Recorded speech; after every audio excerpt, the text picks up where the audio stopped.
Avoir une conversation normale avec quelqu'un qui menace de faire quelque chose d'horrible ne cesse jamais d'être surréaliste. Mais l'affaire d'aujourd'hui était plus étrange que toutes les autres. Le négociateur resserre les sangles de son gilet pare-balles, prenant quelques respirations courtes et rapides. Il a déjà fait ça une douzaine de fois. Il connaît les protocoles et lit les dossiers, mais rien ne le prépare jamais vraiment à ce qu'il attend. Entrer dans la pièce, croiser le regard désespéré de quelqu'un et lui parler. Après l'avancée des 3 membres du recherche, assistance, intervention, dissuasion, le négociateur est vite escorté dans le bâtiment. Les lumières d'urgence colorent les couloirs vides habituellement remplis d'infirmières et de patients. À la place, c'est vide. Il n'y a que le grincement des lourdes bottes de combat sur le sol fraîchement lavé. Des médecins. On s'attend à ce qu'ils gardent la tête froide. Être calme, objectif, raisonnable, sain d'esprit et réticents à faire du mal à qui que ce soit. Le reste du recherche, assistance, intervention, dissuasion est posté devant les doubles portes du service d'oncologie. Les doigtiers tremblants sur la crosse de leur fusil, la sueur coule sur leurs tempes.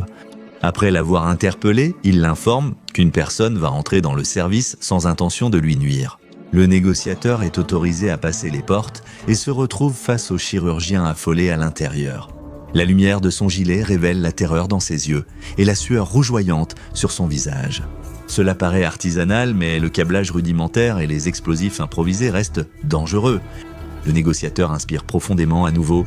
Maintenant, chose étrange, il se présente comme un nouveau voisin ou un professeur de son fils, agréable et amical.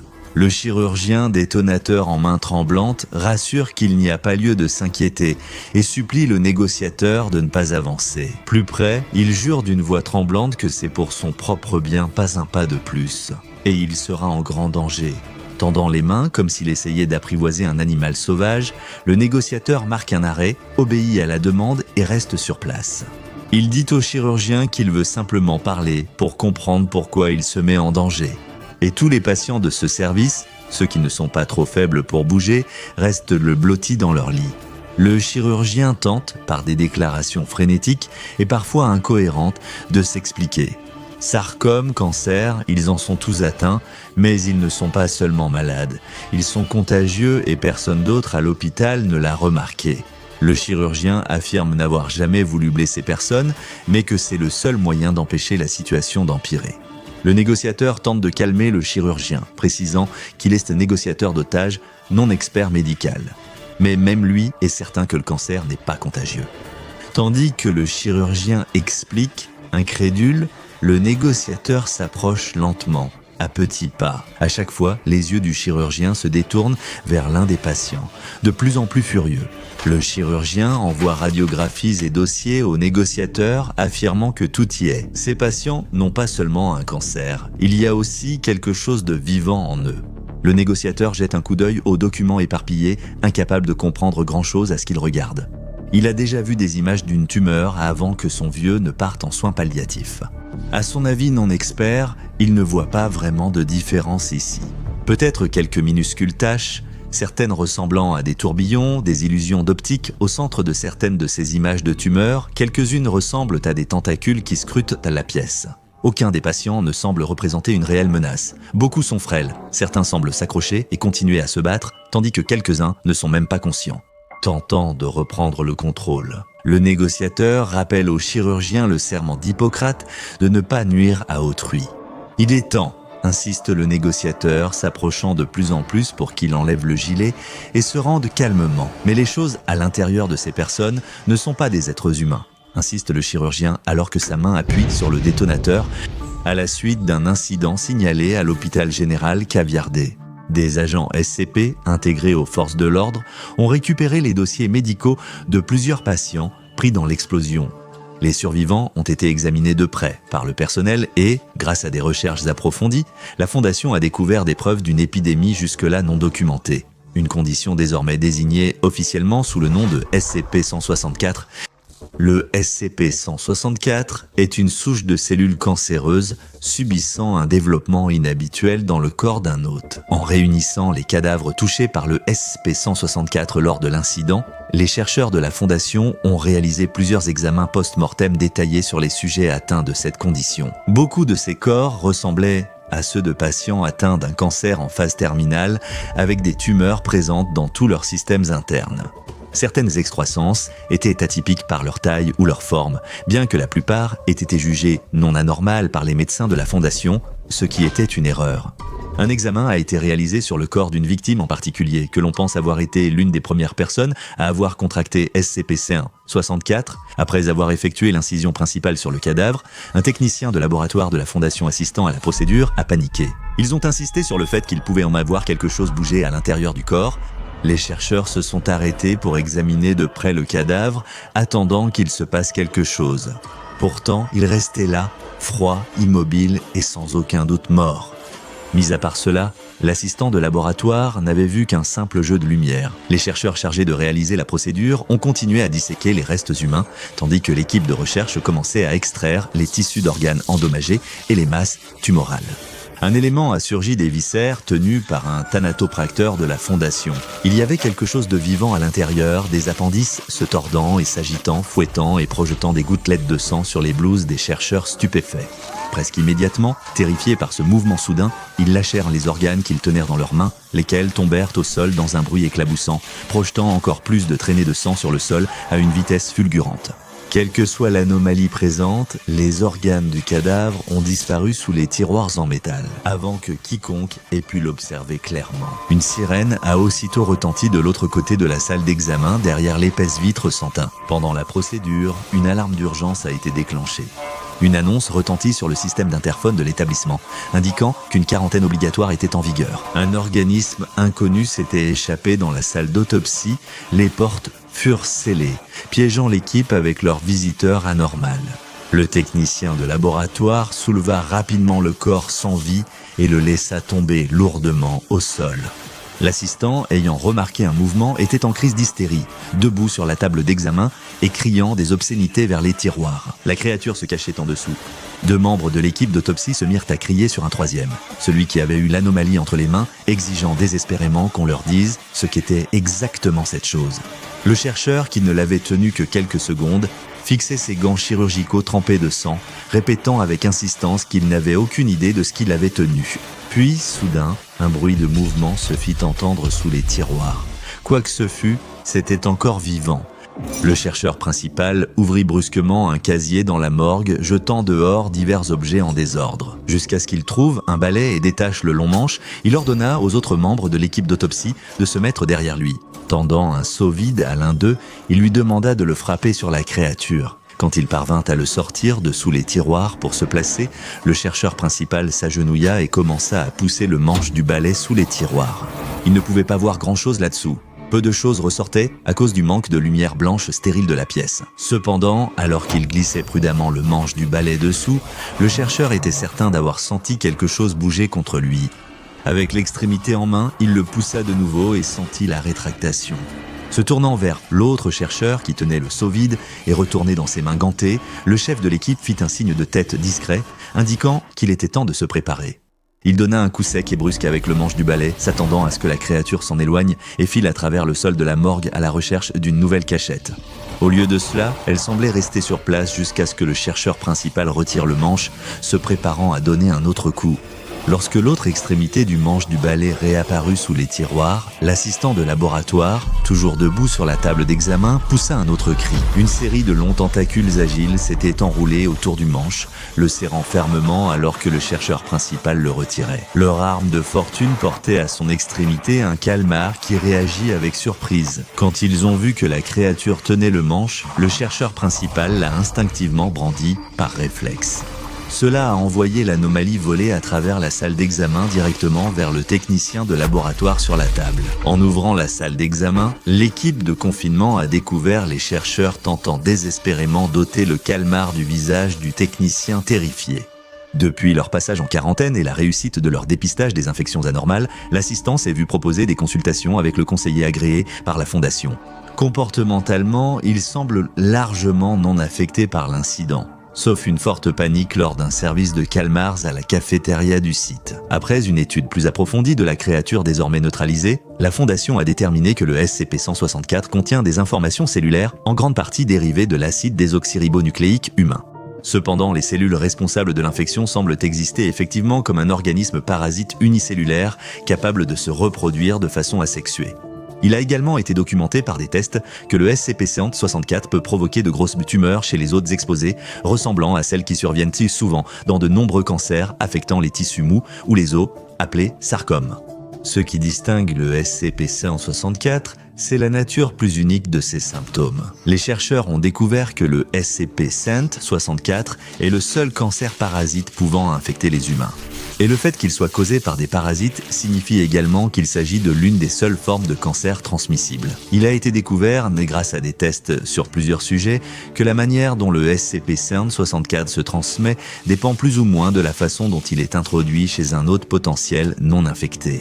La transmission peut se faire par voie aérienne, mais ce n'est pas systématique. Un contact direct, notamment peau à peau ou intime avec une personne infectée, est plus liant et plus susceptible de transmettre le SCP-164 sans certitude toutefois. Cependant, le SCP-164 est à son niveau de contagiosité le plus élevé lorsqu'il se trouve dans le sang de son hôte.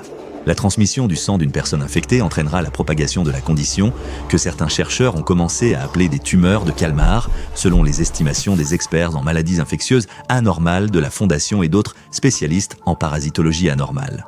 Environ 75% des infections par le SCP-164 ne provoquent sans doute aucun effet secondaire. Comme beaucoup de cancers bénins, cette condition peut être efficacement traitée par chimiothérapie. Si des tumeurs se développent, la grande majorité des patients concernés peuvent les faire retirer chirurgicalement sans risque de récidive du cancer. Cela s'applique à presque tous les stades du SCP-1642. La chimiothérapie ou la chirurgie sont des traitements efficaces pour induire la rémission. Cependant, tous les cas de SCP-164 ne sont pas identiques dans environ un quart des infections. Les tumeurs liées à cette condition ne suivront plus le comportement habituel des sarcomes cancéreux classiques. Celles qui dépassent une certaine taille absorberont alors des matériaux corporels de leurs hôtes. Ces matériaux sont ensuite utilisés pour créer un organisme entièrement distinct à l'intérieur même de la tumeur, en commençant par un zygote qui commence alors à se répliquer, un peu comme lors d'une grossesse, mais il ne s'agit pas exactement d'un fœtus traditionnel. Ce processus peut être discret au début car il ressemble à la formation et à la propagation normale des tumeurs dans le corps. Si une personne infectée développe plusieurs tumeurs à cause de SCP-164, de nouveaux organismes peuvent aussi se former dans d'autres tumeurs. Mais il n'est pas toujours garanti que tous commencent à absorber la matière corporelle et à incuber. Ceux qui le font, cependant, créent ce qui semble correspondre à une espèce inconnue de Teutida, plus communément appelée Kalmar. Une fois arrivés à maturité, ces organismes anormaux semblent n'avoir aucun lien avec les tumeurs dont ils sont issus. L'extraction chirurgicale de ces organismes en parfait état reste possible, mais le procédé demeure très risqué tant qu'ils sont dans les tumeurs. Ces organismes, appelés SCP-164-2, croîtront régulièrement, mais bougeront peu ou resteront en place, sauf si l'hôte meurt. Les spécimens extraits avec succès par les chirurgiens de la Fondation, placés dans l'eau, ont survécu dans ces conditions. Une fois placés dans un environnement aquatique, les instances de SCP-164-2 seront capables de se déplacer, d'attraper et de manger des proies, d'assurer une défense basique et de se reproduire. La croissance indétectable de SCP-164-2 chez un hôte rend la plupart des cas de SCP-164 mal diagnostiqués par les médecins civils. Parfois, ces organismes ressemblant à des calmars ne sont détectés qu'après une biopsie ou une chirurgie sur un hôte. Des tests ont été menés sur des sujets de classe D infectés volontairement par SCP-164 par la Fondation lors des examens. Les chercheurs ont découvert que les organismes SCP-164-2 peuvent souvent interagir avec la physiologie humaine de manière inattendue. Au cours d'un test, un membre du personnel de classe D, âgé de 23 ans, a contracté SCP-164. Après transfusion, les chercheurs ont été chargés de lui injecter du sang d'une victime de SCP-164. Dans ce cas, le sujet de test de classe D a développé des tumeurs dans les parois de son utérus que son corps semblait reconnaître, réagissant comme si elle portait un fœtus humain. Après 9 mois, le sujet a été transporté d'urgence dans une installation de la Fondation pour accoucher. Lorsque les médecins de la Fondation ont extrait le spécimen vivant de SCP-164-2, Watwali, le sujet de classe D a été sédaté pour calmer sa terreur. Des amnésiques ont été donnés pour effacer l'incident de sa mémoire. Son enfant faisait partie des spécimens SCP-164-2 placés en milieu marin pour observation afin d'éviter toute complication. Après le traitement amnésique, on a informé le sujet qu'elle avait pris part à un test confidentiel de la Fondation durant 9 mois. et qu'elle pourrait ressentir un certain inconfort physique peu de temps après. Lors de l'observation des effets du 30 sur un sujet de classe D masculin âgé de 30 ans de la Fondation, les médecins ont constaté que l'affection provoquait des tumeurs le long de sa moelle épinière. Cela perturbait dangereusement son système nerveux central. À mesure que les tumeurs et organismes internes croissaient et se propageaient, le sujet et les spécimens sur son dos ont été placés sous étroite surveillance. Les chercheurs ont vite constaté que chaque mouvement d'une instance de SCP-164-2 provoquait des gestes réflexes incontrôlés chez le sujet de classe D. Des experts en parasitologie anormale pensent que le système nerveux du sujet s'est connecté à celui des organismes à mesure que de nouvelles tumeurs apparaissaient. Une biopsie a été faite et l'activité relevée dans l'échantillon semblait fortement soutenir cette théorie. La Fondation n'a pas encore envisagé d'hybridation en attendant l'avis du comité d'éthique, bien que d'autres expériences impliquant SCP-164 existent. Il y a aussi un troisième test important. Une fois de plus, un autre membre de la classe D a été sélectionné parmi un groupe de candidats en fonction de son dossier médical. Le sujet choisi était un détenu de 25 ans. Les chercheurs de la Fondation ont introduit les cellules du SCP-164 dans le sujet par voie orale à partir d'un prélèvement buccal d'un testeur précédent. Cela a ensuite été mélangé dans un verre d'eau qui serait placé devant le sujet de test. Sans les informer de l'altération et de la possible contamination du contenu, le sujet de classe D a reçu l'ordre de boire. Dès l'apparition des symptômes du SCP-164, il a été placé sous observation immédiate. Un examen complet de leur état a révélé que, dans leur cas, des tumeurs avaient commencé à se former près de leur œsophage et de leur trachée. Fondation. Les chercheurs pensent que l'endroit où les cellules du SCP-164 pénètrent dans le corps correspond probablement à celui où les excroissances apparaissent.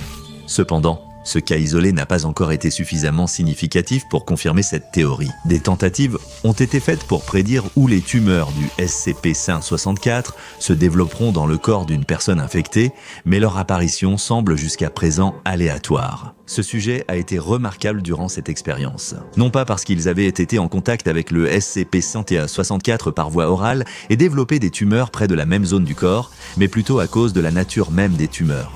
Elles ne diffèrent pas des autres cas d'infection par le SCP-164. La localisation des tumeurs de ce sujet aurait dû provoquer d'importants problèmes de santé.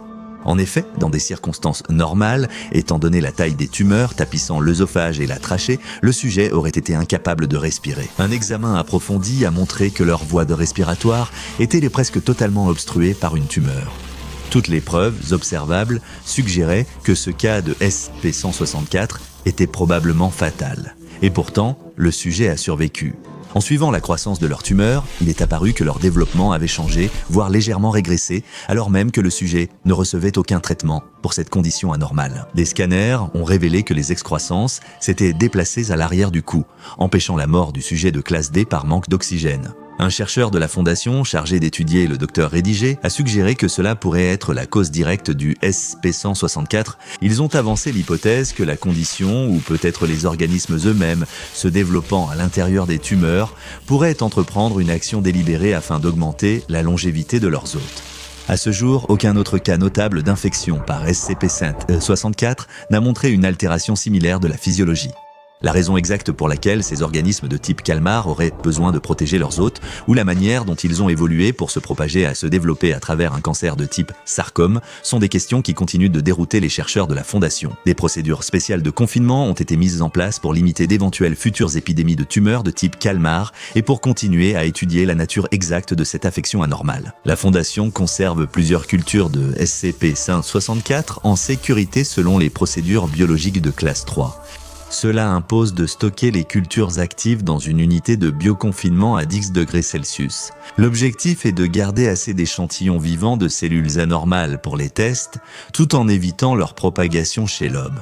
Le personnel de la Fondation SCP doit faire preuve de prudence. Bien que SCP-164 ne soit pas hautement infectieux, il reste pathogène et peut être contracté et transmis entre êtres humains. Les chercheurs affectés à l'étude des cultures brutes de la matière cellulaire anormale doivent donc faire preuve de prudence. La Fondation rappelle à tous les membres du personnel que l'utilisation de gants en latex stérile et de masques faciaux est généralement efficace pour prévenir la propagation de toute maladie, y compris les affections anormales telles que les tumeurs de calmar. Si un membre du personnel entre accidentellement en contact avec SCP-164 et contracte la condition, ils devront se soumettre à un traitement obligatoire de chimiothérapie d'une durée de 6 mois, commençant immédiatement après l'apparition des premiers symptômes. Une chirurgie sera envisagée selon chaque cas après l'évaluation d'experts en oncologie approuvée par la Fondation. Toute apparition publique de SCP-164 doit être traitée selon la procédure de la Fondation. Dissimuler toute preuve d'infection civile et transférer les matériaux contagieux au site caviardé pour examen et analyse. Découvrez le Patreon du Dr Bob et devenez chercheur junior. Regardez aussi une autre entrée de ces dossiers, comme SCP-2846, le calmar et le marin.